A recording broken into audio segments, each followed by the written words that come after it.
Welcome to the Alcohol Free Life podcast, brought to you by thesoberclub.com. I'm Janey Grace. This is for you if you've quit the booze or you'd like to, or maybe you're just sober curious. I'll bring you tips and motivation without any judgment, and there'll be inspiration from experts, quit-lit authors, and sober heroes.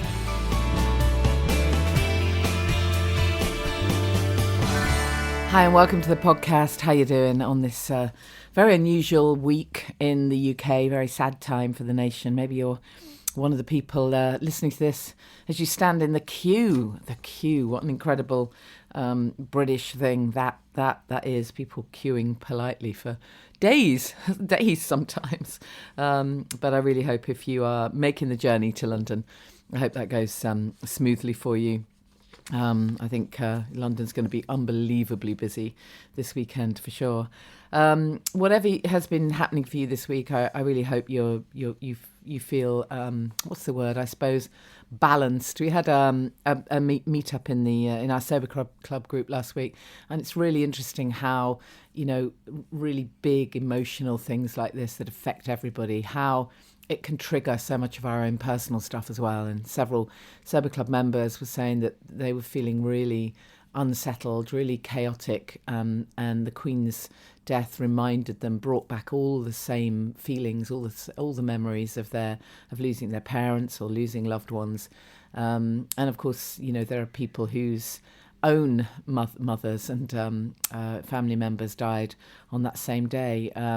Very difficult, so tricky when you have your personal stuff and then the wider picture. It's a very difficult time, and I think it can just feel very shaky when there's this kind of mood in the nation. It can really feel shaky. And also, of course, as I said last week, it can be a trigger for drinking for so many people. One of our sober club members was saying that she feels really unsettled, kids left home, empty nest. I may have mentioned this last week, but if you're not careful in that scenario, you can head straight back down that slippery slope, because our unconscious mind says, oh, I know what we do when we feel a bit unsettled, or when we feel like we're not needed, or when we feel as though, there's nothing really special to look forward to. I know what we do. We drink, we numb it out. And we have to work really hard to reframe those kind of unconscious thoughts all the time. As Susan from Hola Sober was saying last week, that alcohol really is a beast. Let's not sugarcoat it. It really is a beast. And we do have to do the work to make sure that we stay connected, that we put the work in, that we constantly notice our thoughts, that we take a bit of time out to look at what's important for us. We have to do all of that work. So if we don't, we get straight back down that slippery slope. So yeah, it's really worth taking some time to just get back in touch with what's really important for you. And of course, connection is massively important in all that. Had a great response to the podcast, by the way. If you haven't listened to last week's with Susan, have a listen and have a look at the fabulous mag, the free mag, Hola Sober. I've got an article in there. All the links are in my show notes for the Alcohol Free Life podcast. What an amazing, inspirational woman. Incredible. So is today's guest. I've got an interview that I recorded some time ago. So again, there's, just in case you're thinking, there's no reference to anything that's going on, that's because it was recorded some time ago with Lisa May Bennett, who's the author of My Unfurling, Emerging from the Grip of Anxiety, Self-Doubt and Drinking. What a great title that really sums up all those emotions, doesn't it? But before we do that, I'm sure you know that one of my big things, if you're listening to this podcast for the first time, you're going to hear me say a lot.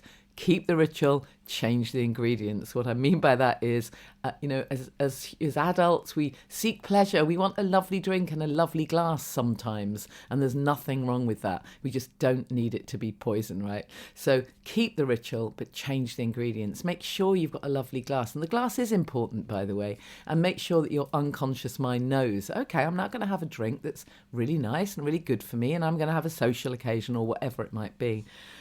Commiserations, celebrations, as you know. So of course I love seeking out all the best alcohol-free products, and of course the choice is amazing now.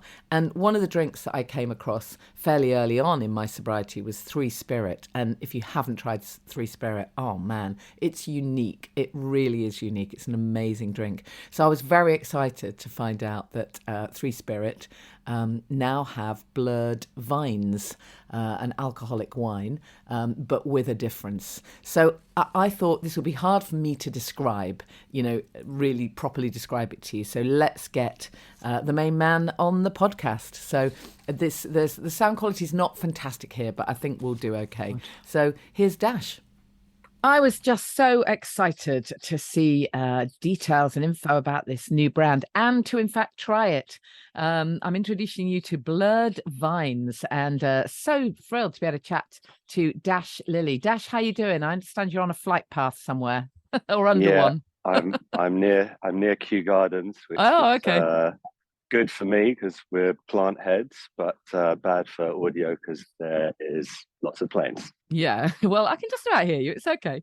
So I just really wanted to touch base because obviously, I'm a very big fan of Three Spirit, an amazing brand, of which you're one of the co-founders.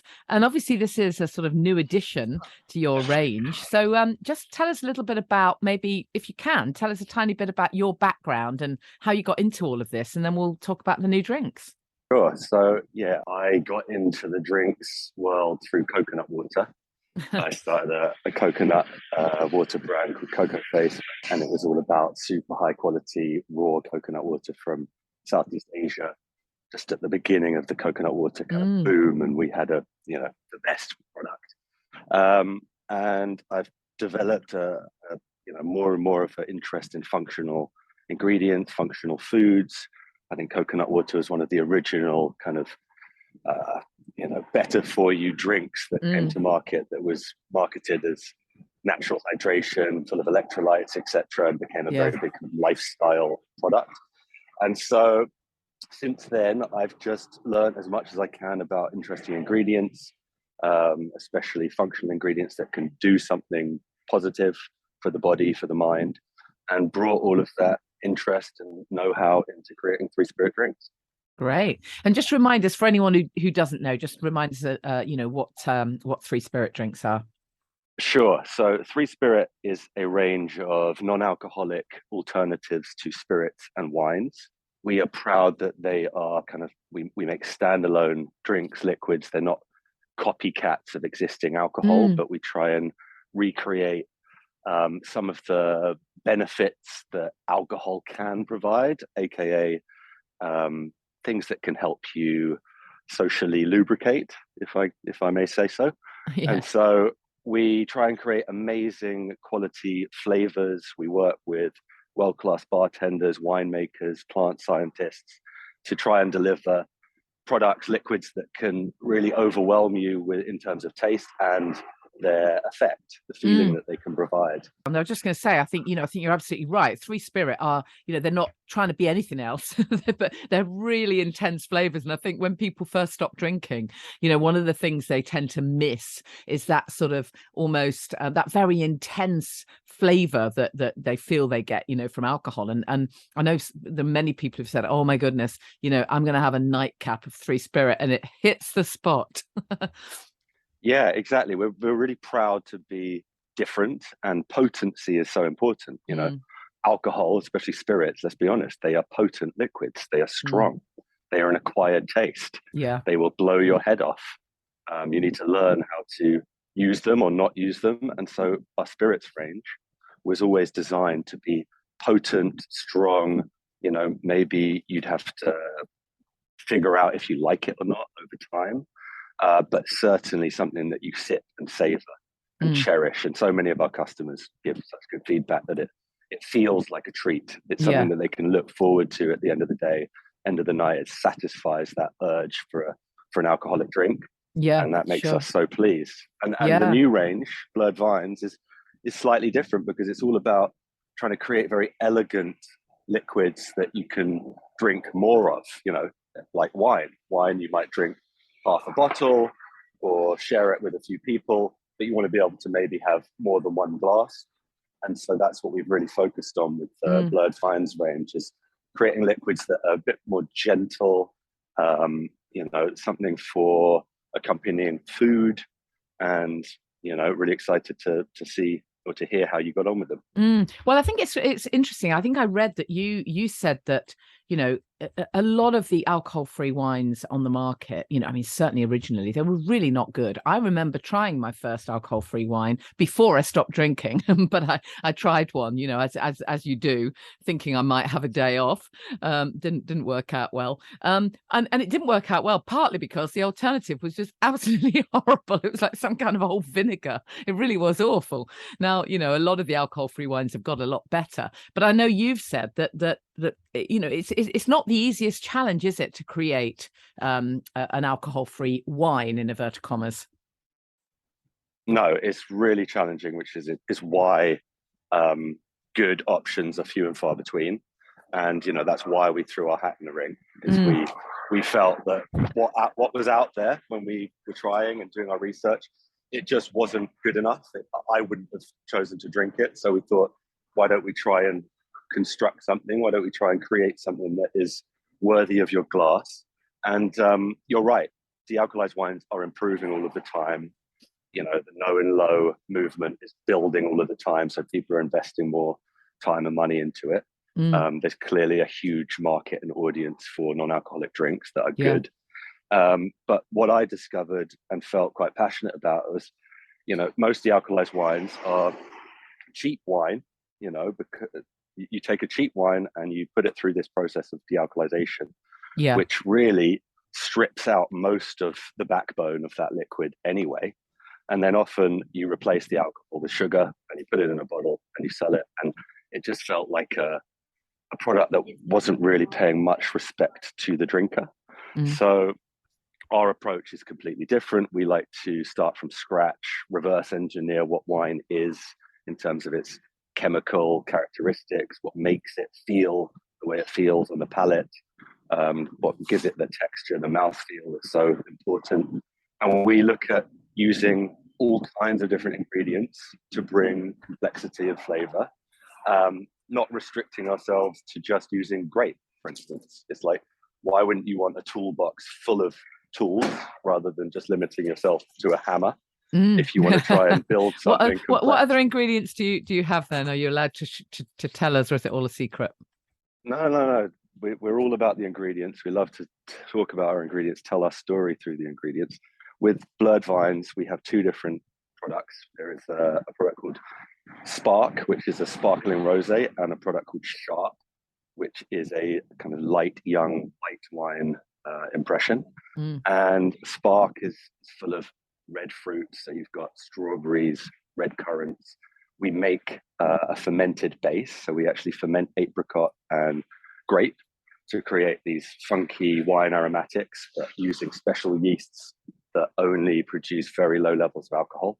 So the final product is below 0.5% ABV, which is classified as non-alc. But then we also build the liquids with amazing cold brewed teas. And so in Spark, we use two different black teas, one from Malawi, one from Nepal. We use a green tea from China. We source with the most amazing tea company called the Rare Tea Company, who are unparalleled in their quality, their sustainable sourcing. They're just amazing. I'd recommend your listeners to look into them if they like tea. Yeah, check that out, definitely. So Spark is, sparkling champagne consumption moment, something for sharing, celebrating. It's got natural caffeine in it, so it's going to give you a little buzz. It's got green tea extracts with L-theanine in it, which will give you this kind of calm, euphoric focus. So all of our drinks try and deliver a positive feeling and sensation, as well as deliciousness.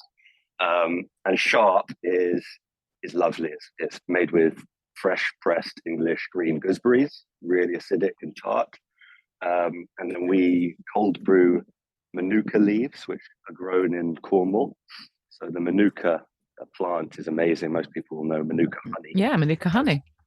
Antibacterial and immunity. But the leaves provide this incredible floral flavor. And we also use a plant called kosseret, which is part of the Verbena family. African Verbena comes from Ethiopia. And you just have to kind of taste the product because it does taste quite unique, and it's coming from those incredible dried botanicals, which are Fosseret and Manuka leaf. Yeah, I mean, I love the fact that clearly you're really into your ethically sourced plants and these, sort of functional ingredients. And I think it's great that you've kind of managed to do something that's almost, it's got sort of essence of kombucha going on because of the tea. and yet you've got this kind of, I don't know, the kind of sparkliness of, I don't know, I can't describe any of it as well as you can, but it's fantastic. It's so unique. And your packaging is wonderful. I mean, clearly you've got that right with Three Spirit as well. But these are really lovely bottles that no one's going to be ashamed to put on their table, right? Or to take to a party. Yeah, I think that's a big part of it, right? Is, you want to feel like you're having something special. Quality is nothing unless it also, looks good. Looks good, yeah. People, and I think that's one of the first steps with good non-alcoholic drinks is people want something that can look good in a glass. Yeah, that makes them feel like they're being part of the party rather than excluded with a glass of Diet Coke or something.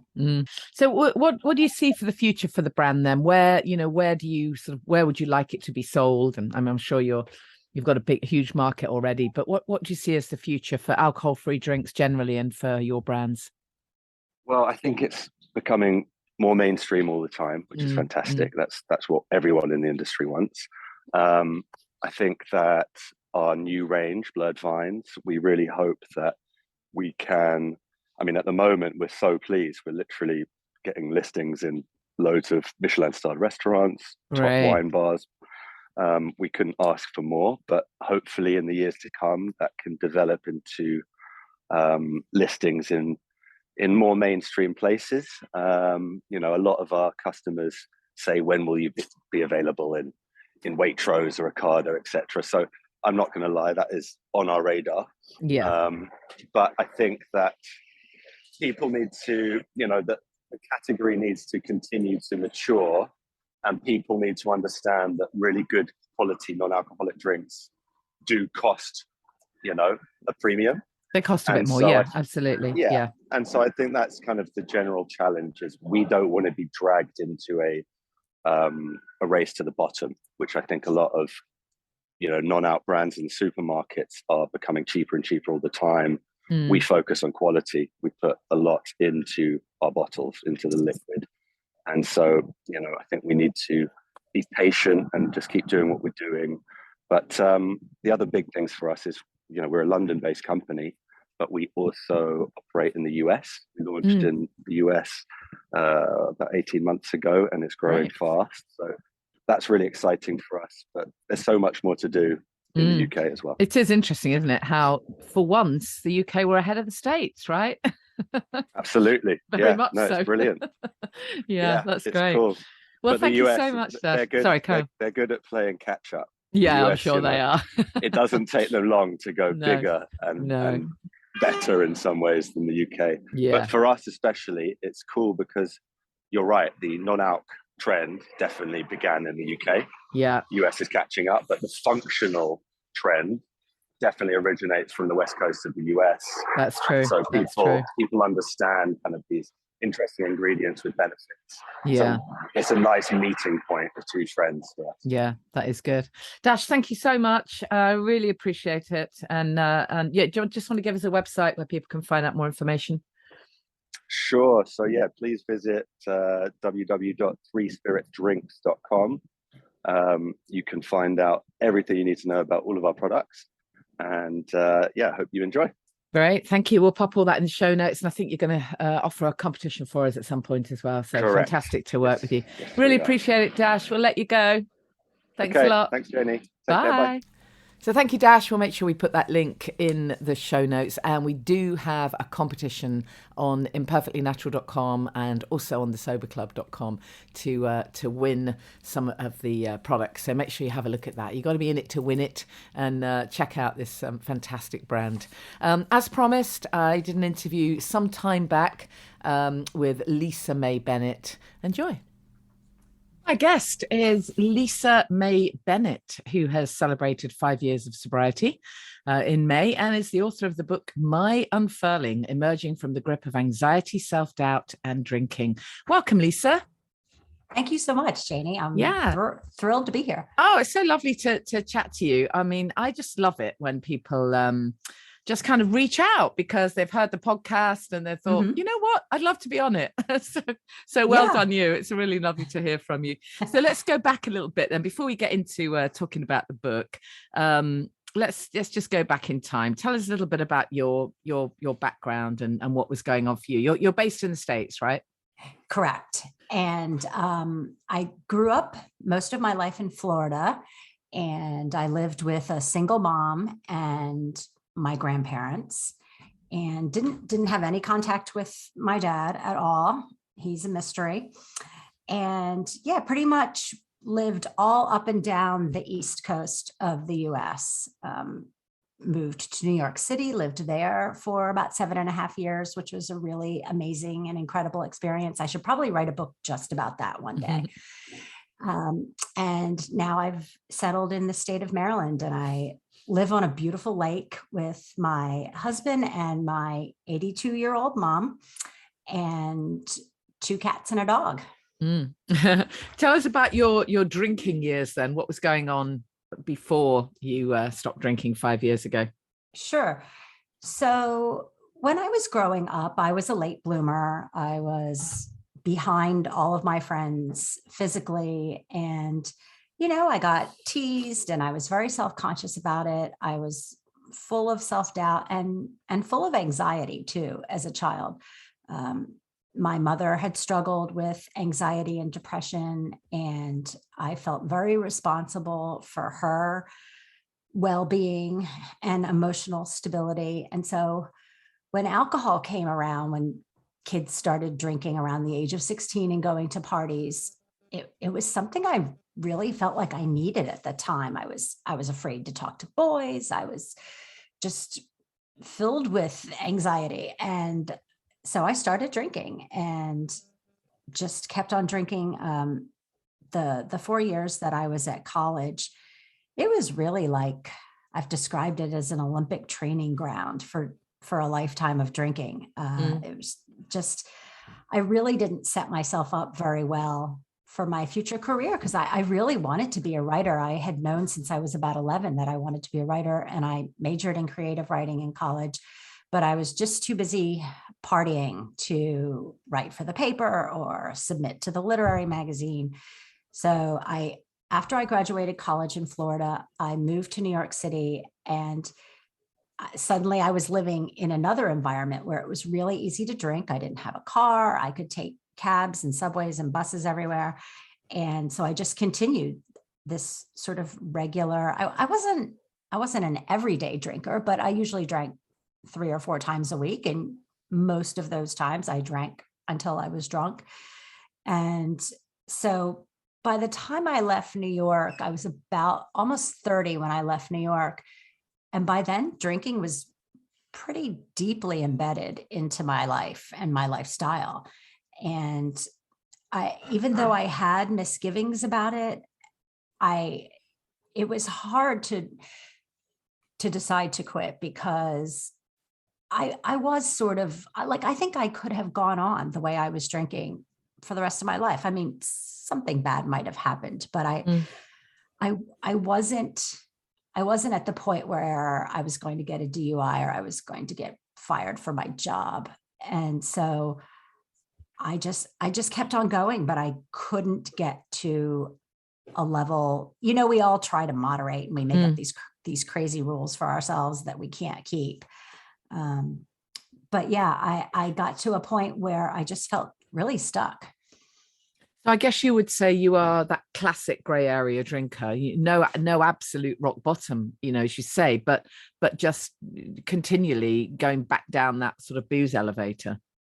Correct. And constantly in my mind thinking about it, like, okay, well, if I don't drink tonight, then I can go a little crazy tomorrow, and then I won't drink the next day. And just it eats up so much time and energy thinking about it. Yeah. Let's just talk a little bit more about that sort of, I know you've called it self-doubt. Tell us a bit more about that self-doubt that you felt. So I was always comparing myself when I was growing up to my friends, and I felt like I wasn't as pretty as them. I wasn't as comfortable talking to boys. I wasn't as charming, and it was really hard. I write a lot in my book about my sort of love-hate relationship with the media. I was a big fan of TV and movies and music and fashion magazines, and I had pictures of models all over my walls. And I just never felt like, I could compare. And I had these fantasies of, oh, if only I were the cool chick, like then everyone would like me. And it was really hard growing up feeling like that. And I think that alcohol, it's just like the teen movies that you see, like, oh, it makes you so cool, like if you're drinking at a party or at a bar. So I really leaned on alcohol to make me feel more grown up and make me feel just more cool. And then when I went into adult life and started working, I was always constantly comparing myself to the people that I worked with, and thinking that I wasn't ambitious enough and I wasn't smart enough or driven enough. And it's been really tough spending decades of my life comparing myself unfavorably to other people.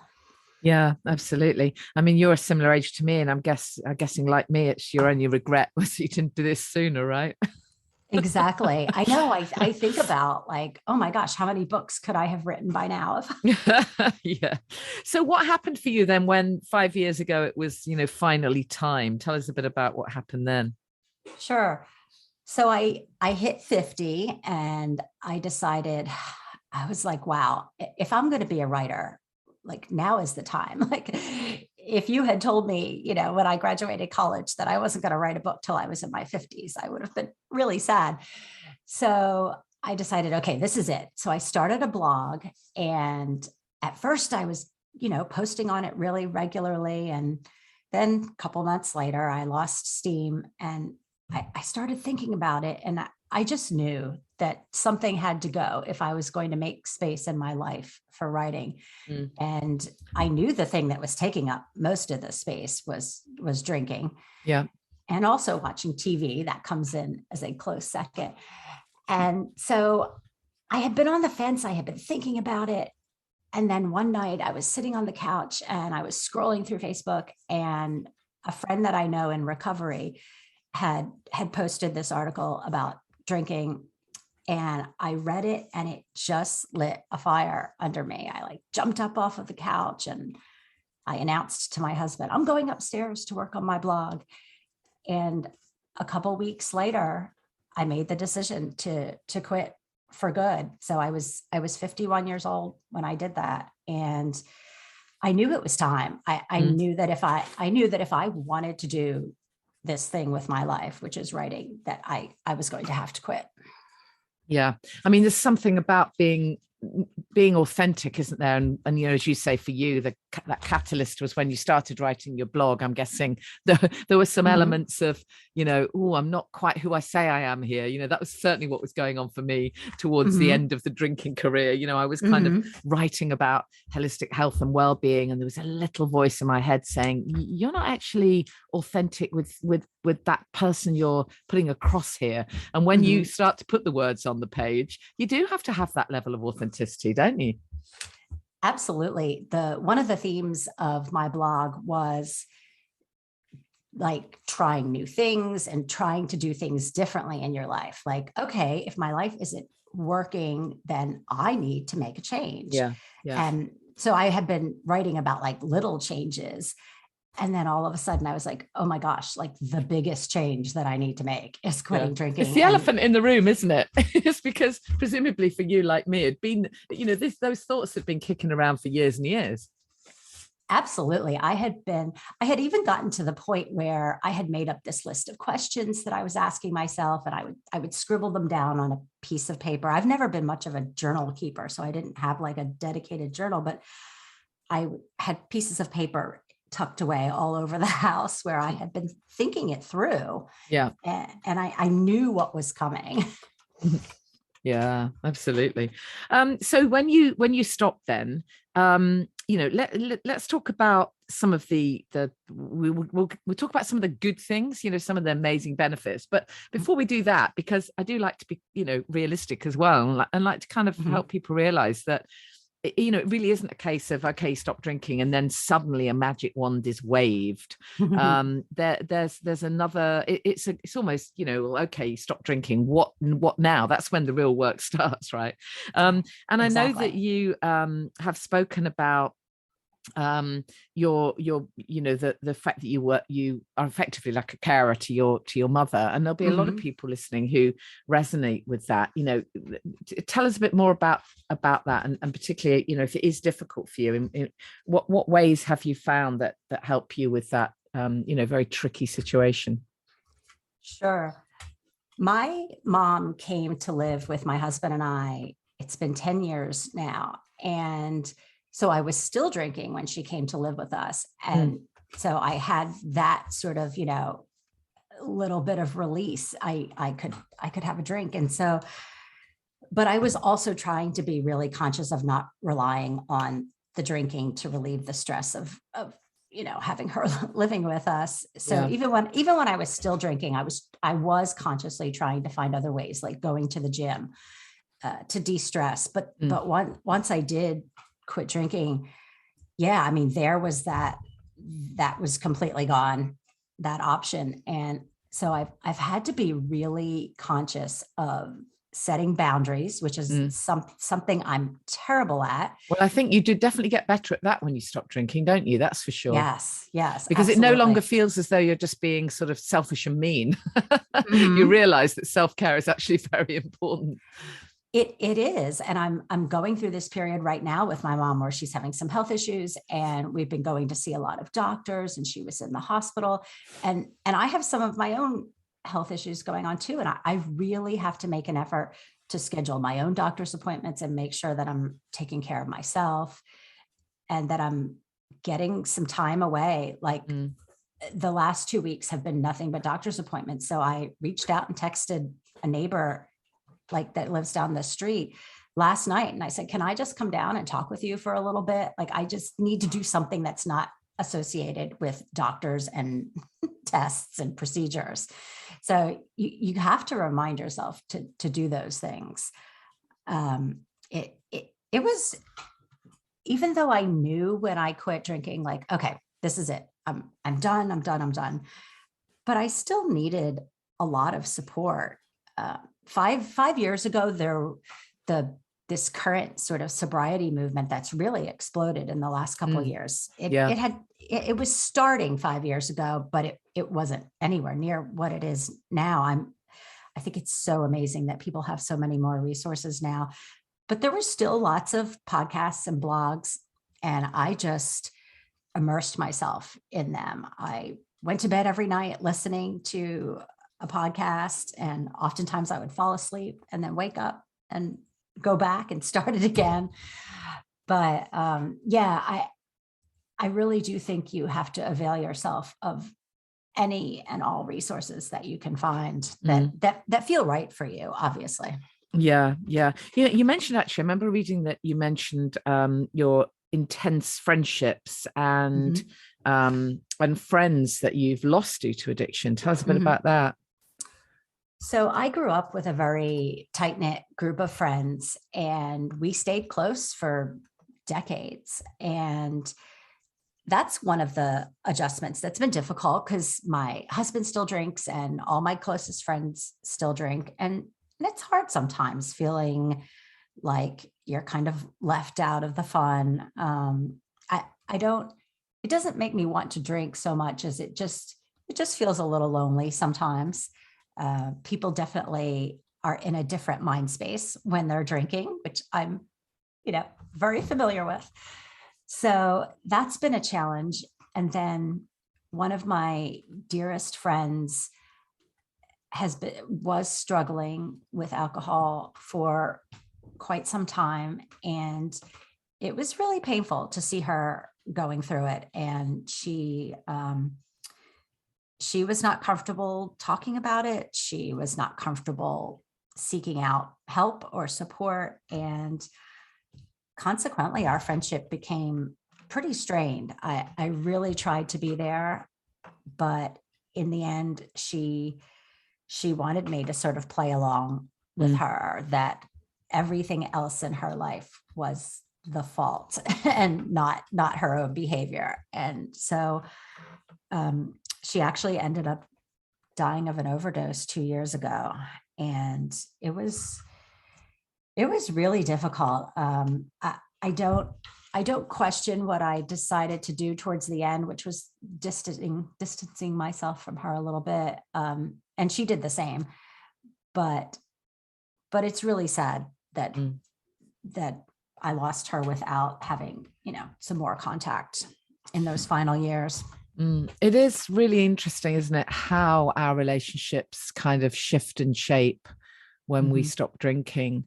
Do you have anything else to add around friendships? I think, what's quite interesting is with some of my clients, they will, they'll admit that it's what they're most fearful of, losing good friends, or just not being seen as the person they were, before.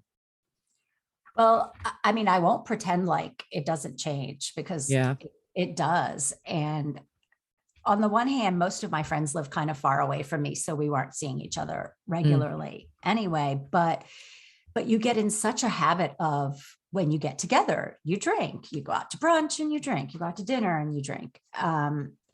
It really was a big part of our lives. And so it's been challenging. I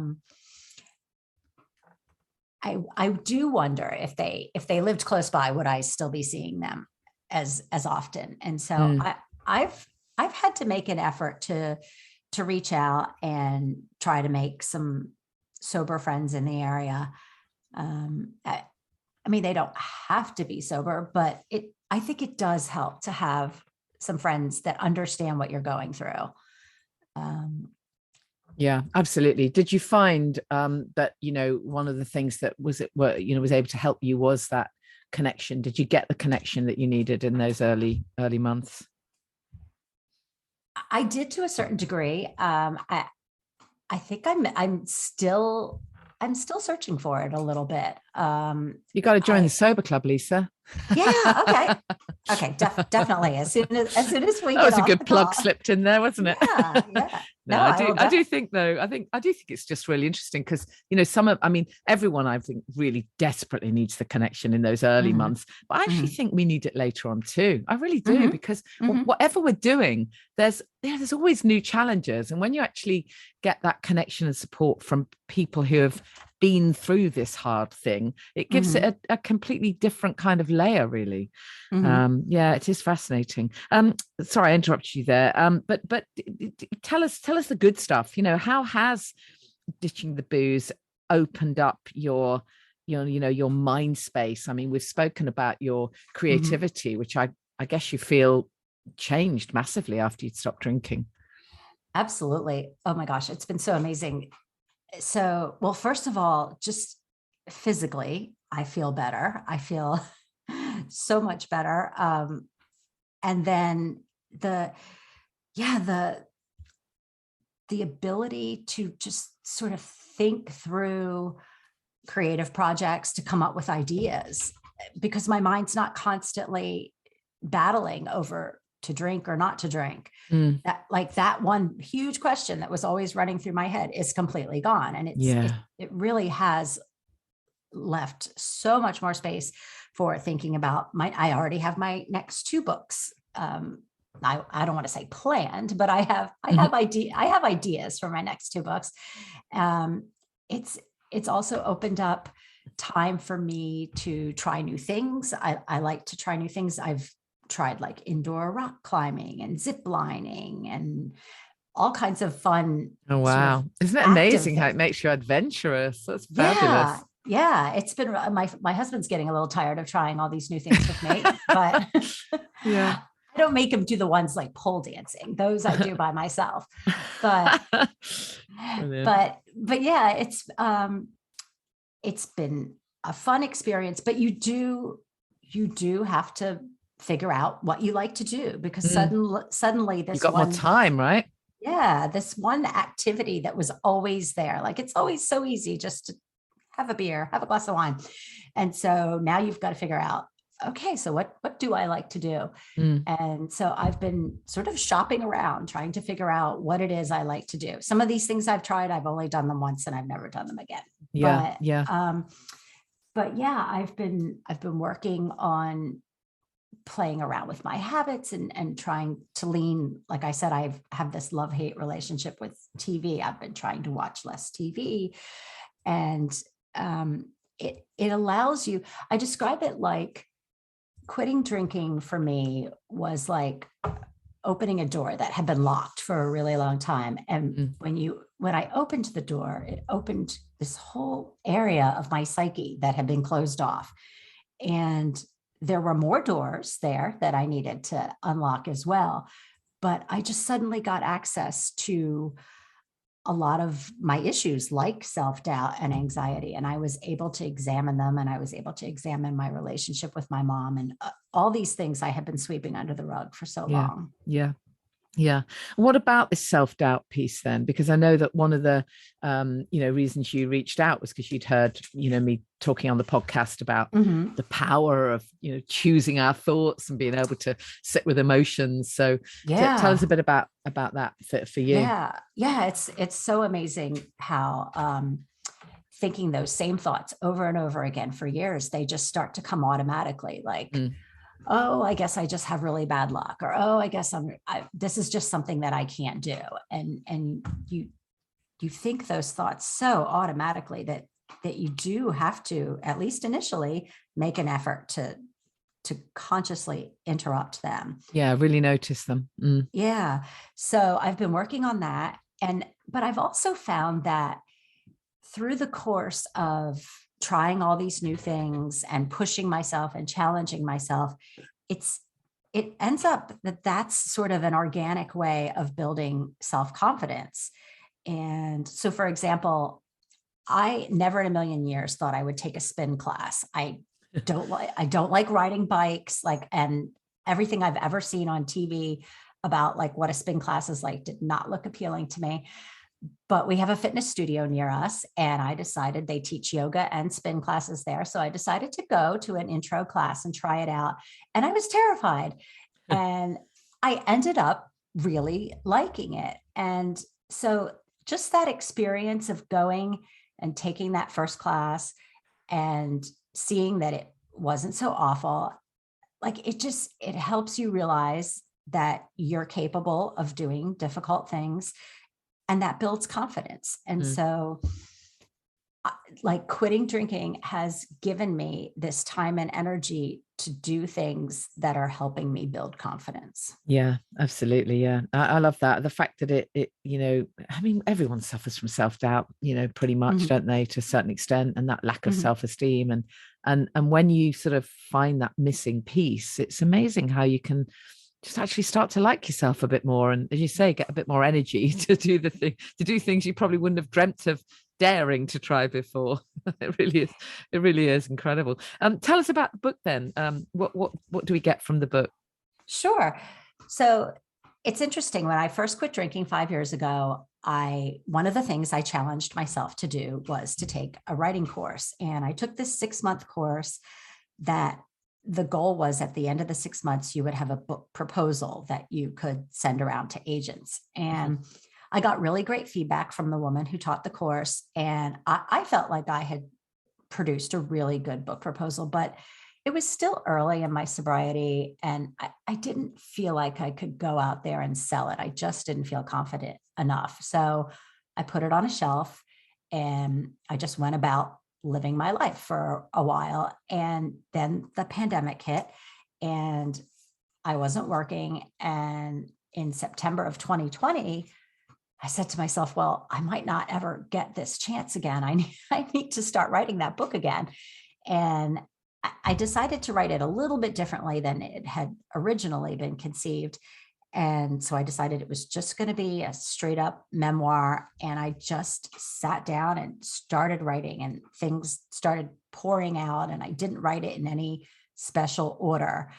But the one theme that was in my head when I started writing was this concept of unfurling, because it had occurred to me early in sobriety that I was in the kitchen one night and I was cooking and I was dancing around, and I was like, wow, I'm having this unfurling. It's like I was tightly closed up for a long time, and now I'm opening up.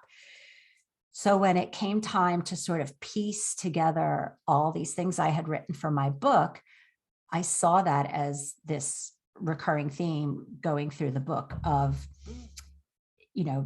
being in a sort of dormant period and then opening up. And so the book it's structured mostly chronologically. It starts in my childhood. I even go a little bit into my mom's childhood. And then I go off to school and I make my friends, and then I start having my first boyfriends, and then I start having my first job. And so it follows me mostly chronologically. But there are themes running through it of how I've had to deal with self-doubt and anxiety pretty much my whole life. Yeah. Yeah. Well, I love it. I love the expression unfurling. It creates this really lovely image, doesn't it? of an opening and being open. And that is exactly what, coming to sobriety is. And as you say, emerging, your strap line, emerging from the grip of anxiety, self-doubt, just wonderful. It really is that. So I'm super happy for you. Congratulations on getting the book out.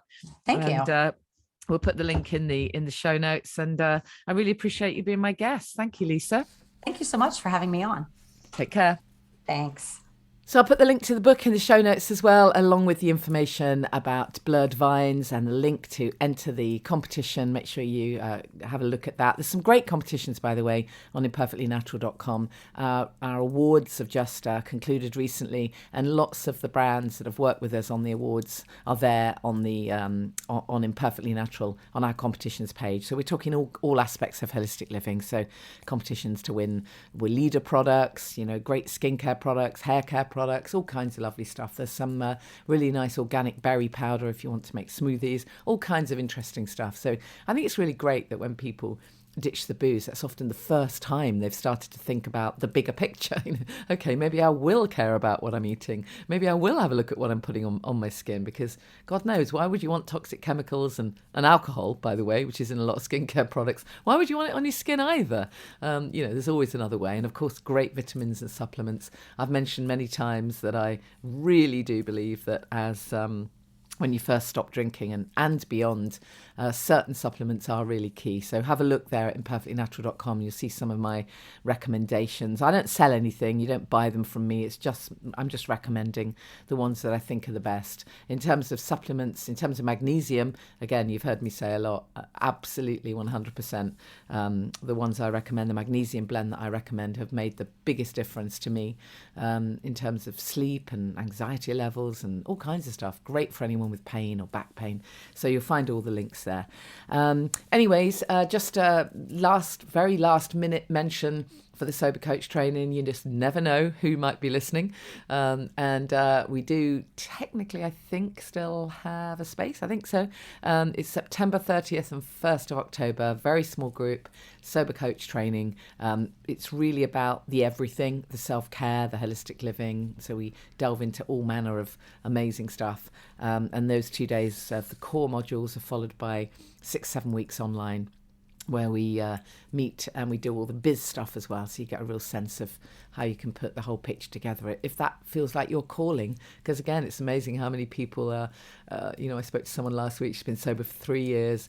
And right now she's thinking, it's time. It's really time to be able to share some of this stuff and inspire other people. And the more people we have talking about positive sobriety, not that sense of, oh, poor you can't drink, oh dear, how awful. Absolutely not. This is absolutely the positive approach, and you feel so much better when you do this, right? So just to mention for that, so drop me a message if that resonates with you, either for this course or sometime in the future. Obviously, I need to give a big up to the Sober Club. Again, it's thesoberclub.com. It is the home of positive sobriety without judgment, and our little membership group is very special, non-judgmental, very supportive. It really does keep you connected and keep you inspired, and I think that's the important piece, right? And of course, if you're very early stages, we'll help you get through it. If only I'd had something like that when I first stopped, because you feel very lonely if you try and do this on your own. And on that note, if you're just at the early stages and you're just stopping drinking, maybe this everything that's gone on has really helped bring this to a kind of conclusion for you. Maybe you've been thinking, wow, we're having another bank holiday in the UK to as a mark of respect for the Queen's funeral, and maybe you're thinking to yourself, in the past I would have used that excuse to drink. Well, make this one different. Why not? Drop me a message, tell me you're going to do it, and I'll message you back, okay? You can always find me on social media at Janey Lee Grace. So thank you so much for listening to the podcast. I don't know if I say that often enough. I'm really grateful. As long as I'm always saying, as long as I have people listening, as long as I have amazing people to interview, I'm happy to carry on doing it. And I really appreciate all of the listeners to this podcast. And I appreciate it when you leave me a comment or a review or something like that as well. That really helps too. And just one other quick mention, for Happy, Healthy, Sober. I haven't given it a plug in ages, but someone was asking me the other day, okay, what are the best quit lit books? And of course, there's a whole bunch of amazing quit lit books that have absolutely changed my life. And I do have a recommended reading list on thesoberclub.com, so have a look at that. But don't forget mine, because it came out in lockdown, and I think it kind of did a little bit of a fizzle, because there were, I couldn't do any events or book launches or anything like that. But nevertheless, it's a great read, though I say so myself, with some amazing contributors. It's absolutely not just me. You've got William Porter contributing and a whole host of amazing experts. So check that out as well. I'll see you same time next week. Thank you for listening to the Alcohol Free Life podcast, brought to you by the Sober Club. Please rate and review. And if you want support, accountability and inspiration, and you want to live your best life without the booze, check out thesoberclub.com.